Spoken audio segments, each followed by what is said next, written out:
પોરબંદર મહાનગરપાલિકા આયોજિત લોકમેળાને ખુલ્લો મૂકવામાં આવ્યો હતો। રાજ્યસભાના સાંસદ રામ મોકરિયાના હસ્તે મેળાનો શુભારંભ કરવામાં આવ્યો હતો। દીપ પ્રાગટ્ય કર્યા બાદ મેળાનો પ્રારંભ તો થયો, પણ રાઇડ્સને મંજૂરી મળી ન હતી। પોરબંદર ધારાસભ્ય, પૂર્વ ધારાસભ્ય તથા કમિશનર સહિત ઉપસ્થિત રહ્યા હતા। મેળામાં ચકદોડને લઈને સ્ટ્રક્ચર એન્જિનિયરને સંતોષકારક માળખું ન લાગતા હગડોળ માટે લાયસન્સ ઇસ્યુ ન થયું હતું। ચકદોડના ભાવ વધારાને લોકોમાં ભારે રોષ જોવા મળ્યો હતો। 17માંથી એક જ રાઇડ્સને હાલમાં પરમિશન મળી છે। પોરબંદર જન્માષ્ટમી લોકમેળો ભોપાળું હોય તેવી સ્થિતિ જોવા મળી રહી છે। પહેલા જ દિવસે તમામ રાઇડ્સ બંધ થતા પોરબંદરવાસીઓ નિરાશાની અનુભૂતિ કરી રહ્યા હતા। લોકમેળાના ઉદ્ઘાટન સમયે જ વીજળી ગુલ થઈ ગઈ હતી। નીતિ નિયમોનું પાલન અને આધાર પુરાવાને પૂર્તતા નહીં હોવાથી તમામ રાઇડ્સ બંધ હોવાથી લોકોમાં આક્રોશ જોવા મળી રહ્યો છે। હજુ પણ ચકદોડ ચાલકોએ કેટલાક નિયમોનું પાલન નહીં કર્યું હોવાનું પણ સામે આવી રહ્યું છે। ફરિયાદોની બાબતે લોકમેળા સમિતિ અને જિલ્લા વહીવટી તંત્રનું મૌન પણ જોવા મળ્યું હતું।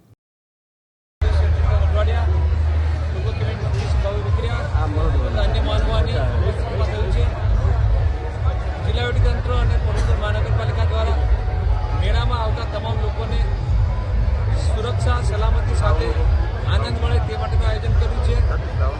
ચાલુ વર્ષે માધવપુર મેળામાં જે રીતે આયોજન કર્યું તે મુજબ આપણે રાઇડની સંખ્યા ચોક્કસ કરી છે, સ્પેસ વધારી આપીએ છીએ, જેથી કરીને કોઈ પણ અકસ્માત ન થાય ને અકસ્માત થાય તો પણ બચાવ અને સુરક્ષા માટેના પગલાં તરફ લઈ શકાય। મને એ વાતનો આનંદ છે કે આજે મોટી સંખ્યામાં લોકો અહીંયા ઉપસ્થિત થયા છે। આજે આપણે 15મી ઓગસ્ટના સ્વાતંત્ર્ય પર્વની રાજ્ય કક્ષાની ઉજવણી પણ માનનીય મુખ્યમંત્રી શ્રી ભૂપેન્દ્ર પટેલના અધ્યક્ષસ્થાને અગ્રણી કોલેજ ખાતે કરી છે। લોકોએ ખૂબ ઉત્સાહભેર ભાગ લીધો છે અને હું આશા રાખું છું કે આ મેળામાં પણ લોકો ખૂબ મોટી સંખ્યામાં જાતે સગા સંબંધી મિત્રો સાથે ભાગ લે અને મેળાનો આનંદ લે। મેળામાં આયોજન અંગે કોઈ પણ પ્રકારની જો કોઈને સલાહ સૂચન કરતો હતો તે પણ આવતા છે। ઘણી બધી કચાશ થઈ ગઈ છે મેળામાં, સેફટીને લઈને ભાવને લઈને બસ બંધ છે, 50 રૂપિયા રેખા છે એને લઈને આપણે પણ અગાઉ ચર્ચા કરી છે કે જે ભાવ છે એ મેક્સિમમ પ્રાઇસ છે, એટલે 50 એનાથી વધારે કોઈ રાઇડ નહીં લઈ શકે। અમે રાઇડવાળાને પણ વિનંતી કરી છે કે તેઓ ઓછા ભાવ આપે જેથી કરીને લોકોને વધારે ને વધારે એનો ઉપયોગ કરે। પરંતુ જે એક માન્યતા છે કે અમે એમને 50 રૂપિયા જ ફિક્સ કરતા એવું નથી, 50 રૂપિયા એ અપર લિમિટ છે। રાઇડવાળા ધારે તો એનાથી ઓછી કિંમત રાખીને પણ લોકોને વધારે આકર્ષીને પોતે વધારે આવક મેળવી શકે।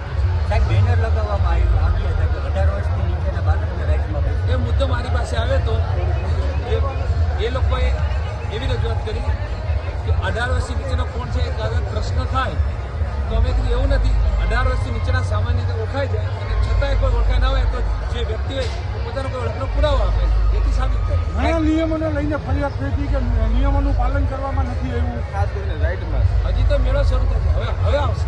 સાહેબ, આ લોકોને લાયસન્સ મળી ગયા છે બધા કમ્પ્લીટ?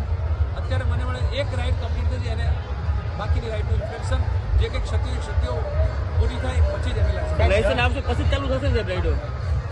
10 વર્ષથી ઉપરના આજ રોજ પોરબંદર કમિશનર તરફથી 5 દિવસના જે મેળાનું આયોજન થયેલું છે એમાં ટીમ ભાજપ અને વહીવટી અધિકારીઓના સંકલનથી મેળાનું ઉદ્ઘાટન કર્યું છે। મને મેળાના ઉદ્ઘાટનમાં યોગ્ય ગણ્યા બદલ કમિશનર અને કલેક્ટરશ્રીનો હું આભાર માનું છું। પોરબંદર જનતાની બધાને આહવાન કરું છું કે મેળામાં ખૂબ આનંદથી માણજો, જોજો અને સેફટી પણ રાખજો બધાની, બસ એ જ શુભેચ્છા બધાને। ભારત માતા કી જય, વંદે માતરમ। ઘણા દિવસથી મેળો વિવાદમાં ચાલે છે રાઇડ્સોને લઈને અને આજે ઉદ્ઘાટન પણ થઈ ગયું છે। નો કોમેન્ટ્સ, આભાર। અશ્વિન ઠકરાર, દિવ્યાંગ ન્યૂઝ, પોરબંદર।